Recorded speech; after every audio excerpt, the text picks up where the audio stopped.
Yeah, this is okay. Okay. This is good. Chris, you were mentioning the tattoo. Yeah, I was too afraid to get them. I don't know. What and where? On the shoulders.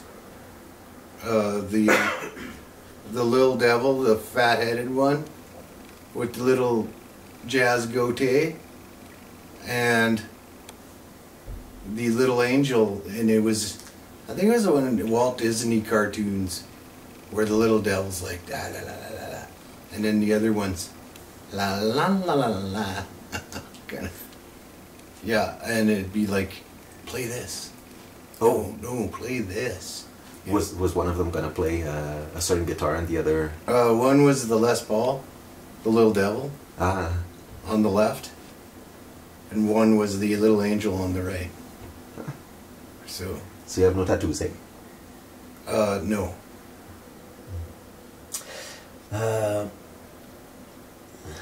Let's see here. Right. Did you ever save anybody's life, including an animal? I think one time, a friend of mine, we were partying, like really partying in high school. We had a spot where we went. We called it, at that time it was called Buffalo Ridge. And what it was is it was this kind of place where we would go, and there'd be like this cliff, and it was like a valley kind of thing. Anyways, this guy I knew got really drunk, and I saw him fall down it, and then somebody must have got him back up, but I found him in the parking lot later on, foaming out of the mouth because he drank too much liquor. He was like foaming, like alcohol poisoning or something. So I was like, there's no way I'm going to leave this guy choked to death. So I picked him up, brought him to the office, the principal's. I don't think I was telling on him. I was just like more concerned about his health. Still remember his name, Dallas Wyman. And I took him to the office, and they asked me a few questions, and I said, I found him outside. And so they took him in, and an ambulance came, took him away, or pumped his stomach or something. I don't know. But I talked to him years later. I don't think he remembers very much of that. Close calls with death. Have you had, almost hit by a car? Or? My appendix blew up inside me, age 16. And yeah, that was a painful one, because they had to operate and then scrape out all the poisons, and maybe they should have brought in a Dyson, vacuum cleaner, and just sucked it all out, But otherwise than that, no. Oh, nice. Extremes of temperature. What's the coldest you've ever experienced? Oh, never life-threatening. Minus 35, 40. I see. Edmonton, kind of. Yeah. And as for heat, just lately, it's been freaking hot out. And luckily, I bought an air conditioner 3 months before it hit. So, yeah, it works good. Nice. Most beautiful thing you've ever seen? Are you a visual person? Are you aesthetic at all? Aesthetic in the sense of dressing? No, I see myself. I don't have pictures on the walls. I can't. I can look at a mountain and whatever, and I can't appreciate the beauty. Are you aesthetic? Like, or can you appreciate beauty? I appreciate the art. Like, this art is like mostly Van Gogh. A friend of mine painted that one. Okay, they gave it to me the other day. And what's the most beautiful thing you've seen? You've experienced? actually one of the coolest things I've ever seen, and visually, is at night in Hawaii, and in the daytime in Hawaii, the sun and the moon, they're like at, I don't know what, if it was midnight or what, there was a full moon. I was playing my guitar on the beach. I was like, I know it's a full moon, but where the hell is it? And I looked straight up, and it was right above me, like full moon. And it was almost a red color, because I think the color in the sky is different. And the sun was like that in the afternoon, but I didn't notice because there's people out and you're doing things. But at night when you're by yourself, it's just like, wow, you know. So in Hawaii, the moon is right above you.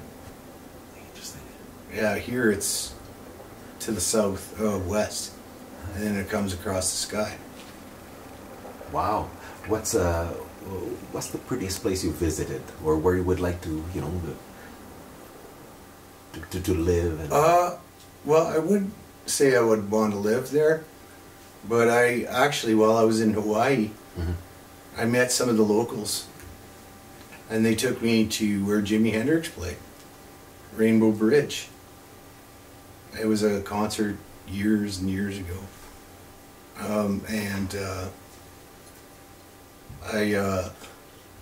I just met them. Like they were in the projects. They weren't rich folks.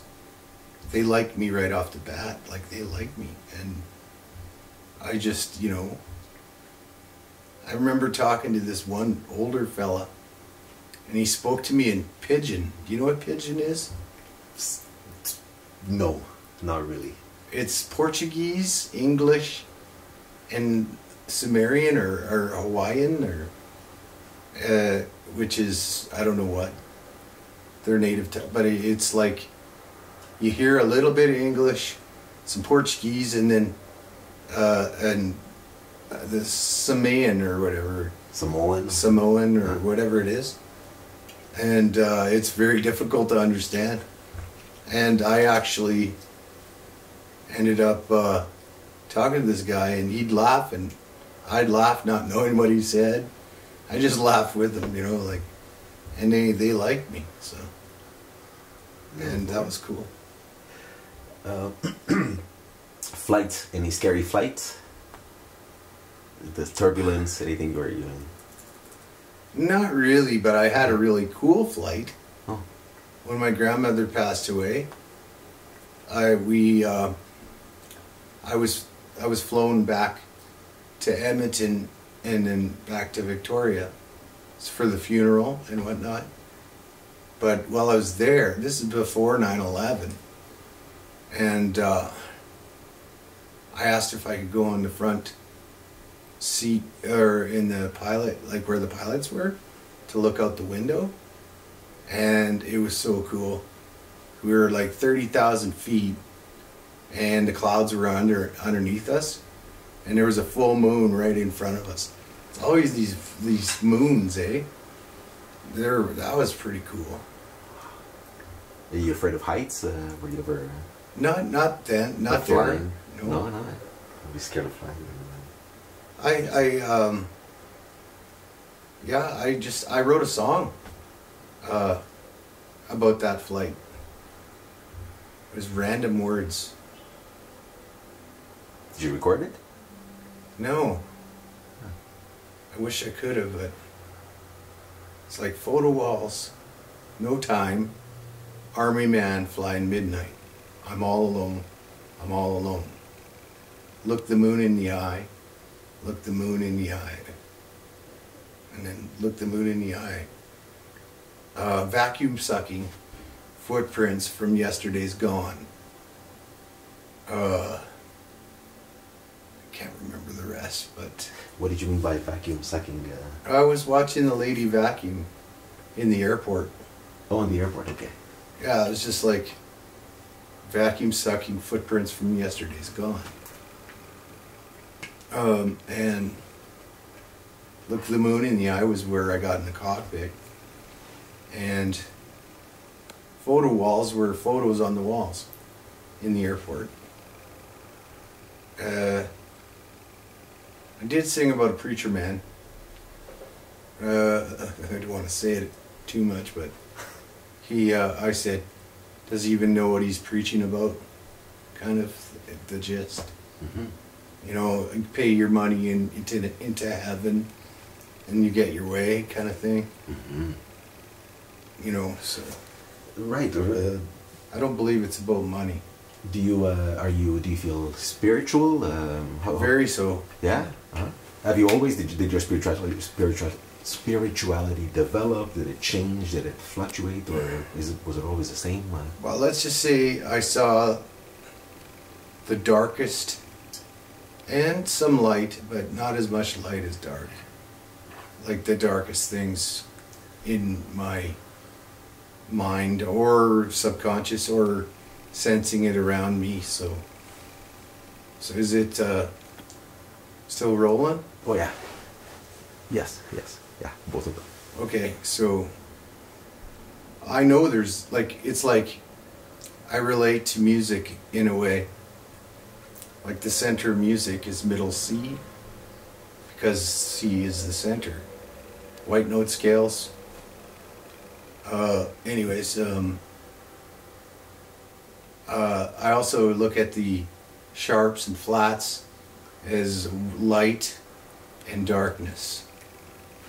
And the flats are the darkness. Lower, they're lower. Right.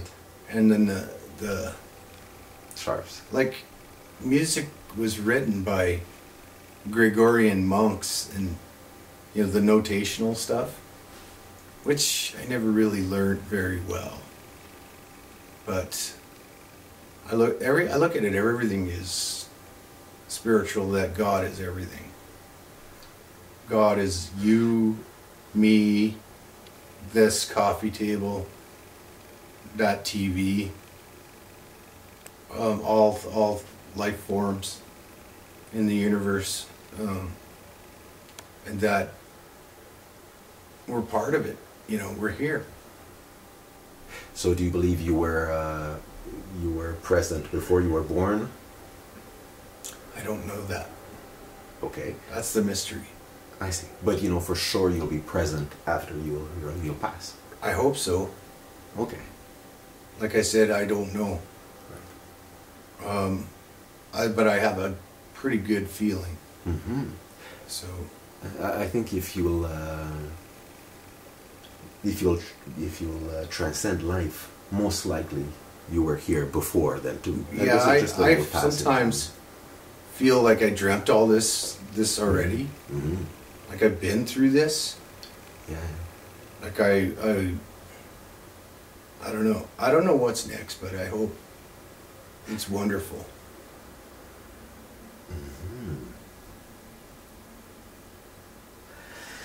Mm-hmm.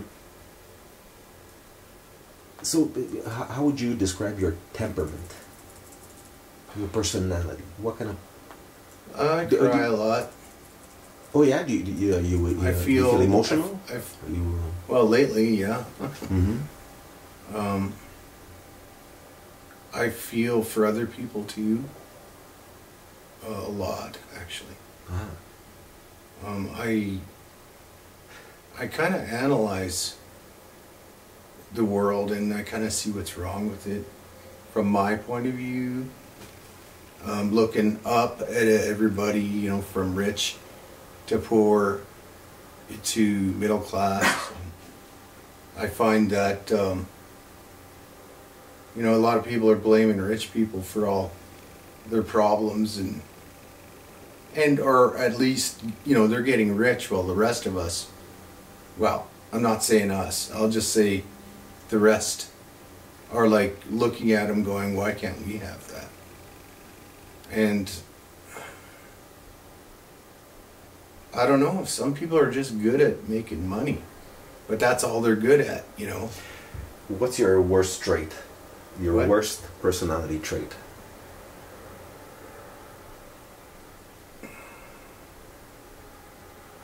Well, I'm definitely stubborn somewhere in there. I think I learned that from somebody. I'm not good. Well, it's probably my dad. I was gonna. A future question was, what do you feel you inherited from your mom and then from your dad? My dad, or my mom, is really solid. In what way? She just sort of, Like grounded? yeah, and tough. You know. I always thought she was the tougher one. Did mom or dad? Dad's the sensitive one. Ah, I see. I see. So am I. What do you think? What do you feel you've inherited from your mom, if anything? I think I'm smart, and my mom's smart. But I never thought I was smart for the longest time. Now I'm starting to realize that I actually am quite smart.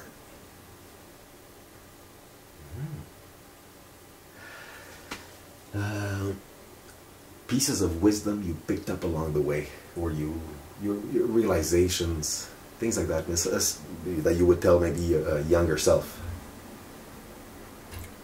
Don't eat the sugar cube.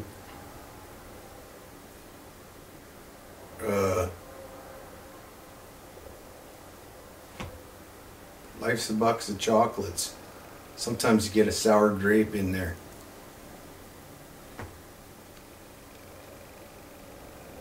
Don't smoke. It'll kill you. For sure.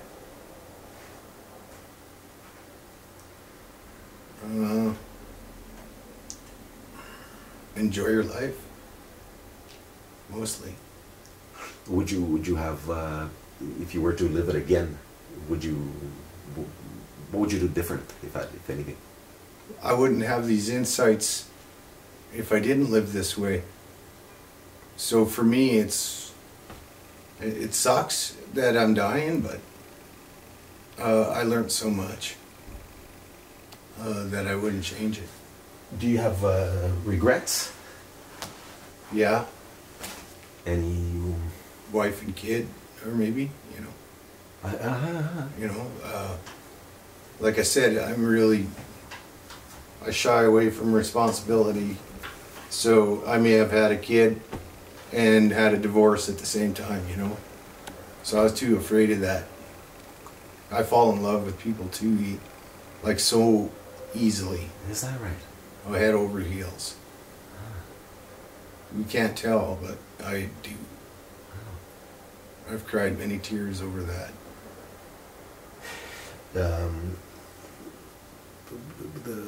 The sadness that can bring you to tears. What usually were the main culprits, almost that. Searching for love, Uh-huh. or the word love. Just love is the most painful. Mm-hmm. I think it's the most painful experience I think anybody can experience, is to love somebody and not receive it back, you know. Or I love a lot of people, like I just but there's also, like, I don't know, just this whole world we live in is right now going through changes, and it's like I'm concerned about certain things. I'm trying not to be too concerned because it might kill me because of my state of health, but I find that I hope that there is no third world war or something that kills everybody, and that humanity can advance into the stars maybe, and learn to live together no matter what race you are from, and or sexual preference or religion. You know, maybe every one of them says, most of them say there's only one God. Well, then that must mean they're all pretty well brothers and sisters of the same faith, whatever that faith is, you know, Muslim, Christian, Jew, Those are the three biggies. And then Buddhism is, I'm not sure about it, but I always liked the big fat guy laughing there with the Buddha guy, Buddha belly. Right.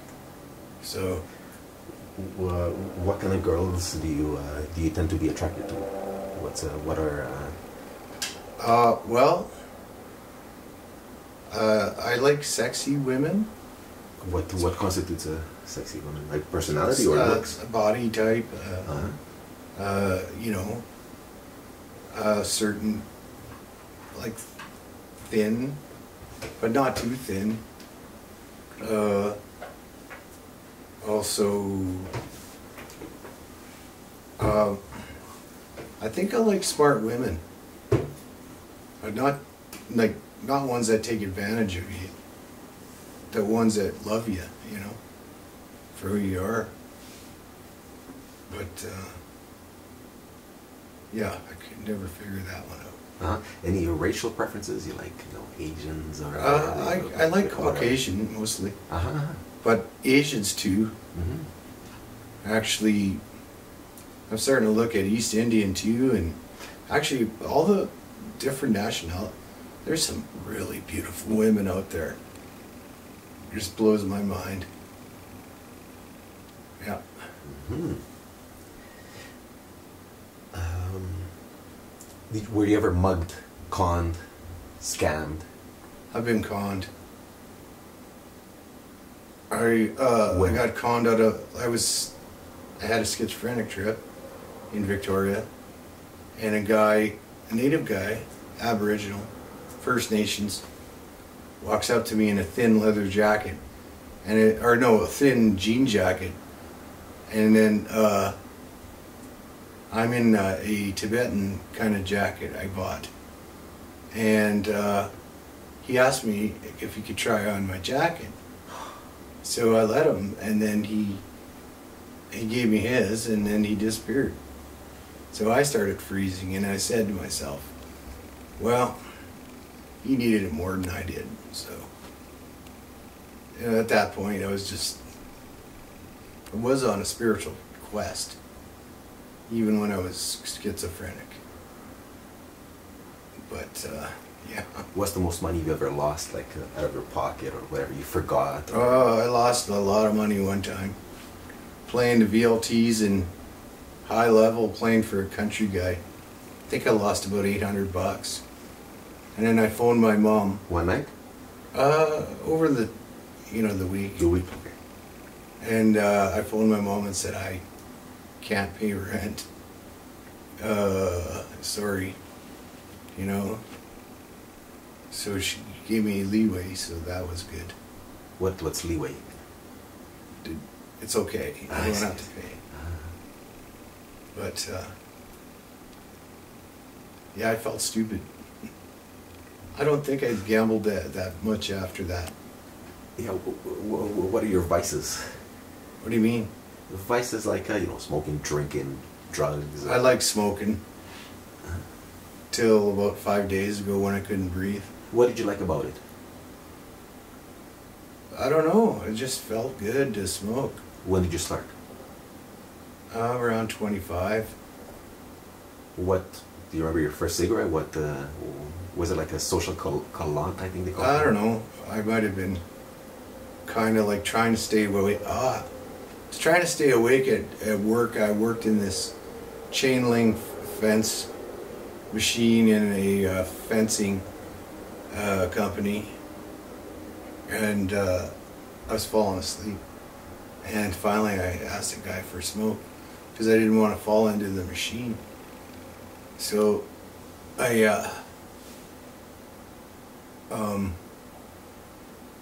that's when I started, I guess. It wasn't because it was cool. It was trying self-preservation in a way. I heard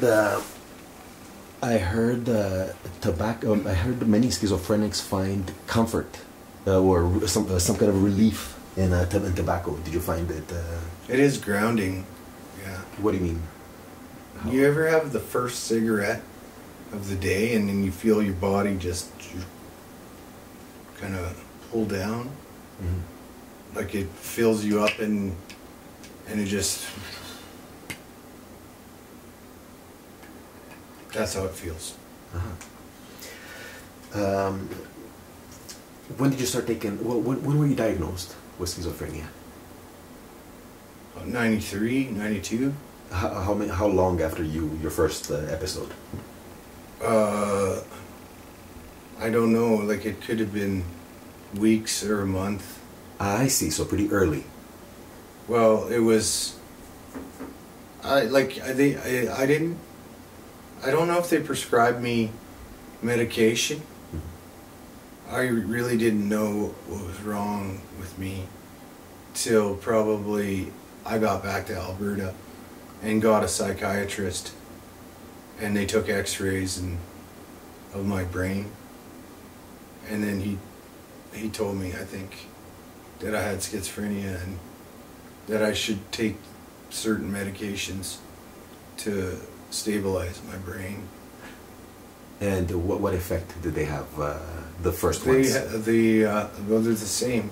Oh, I see. So what Yeah. medication is that you've been on? Quetiapine, Seroquel. It's an antipsychotic. What dosage? 100 milligrams. Were you always on 100 ml from the start? Yeah, yeah. I see. And that's what makes me sleep at night. It's kind of a sleeping pill, but it doesn't have the side effect of a sleeping pill. And how well? I guess it moderates the symptoms, right? It compresses them. I guess it just relaxes me mostly. And then I take it at night because if I take it in the morning, I'm all sleepy. I have to phone my doctor, actually, Okay. because I'm running out of it, because I'm taking more than I should have, because I'm having a harder time sleeping because of the pain. So. And how did your schizophrenia manifest? In audio, visual, both? In what Kind of a ways? little bit visual, but more audio, thoughts.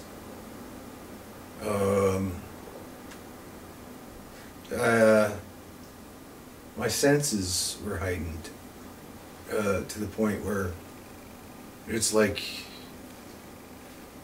I got PTSD or something, like what a soldier gets. Right, but you isn't it an augmentation of reality, or also like a reality, and you augmented with stuff that actually is not perceivably, at least, real. So you hear boldness. I wouldn't say that I seen anything, Okay. but I heard and felt Right. it. And what kind of stuff do you do you tend to hear? At the beginning, Uh-huh. it was like devils and stuff. Saying what kind of? Well, I felt like I was in the back seat. I built a bridge from my bedroom to the bathroom where I was living with two girls, and it was like there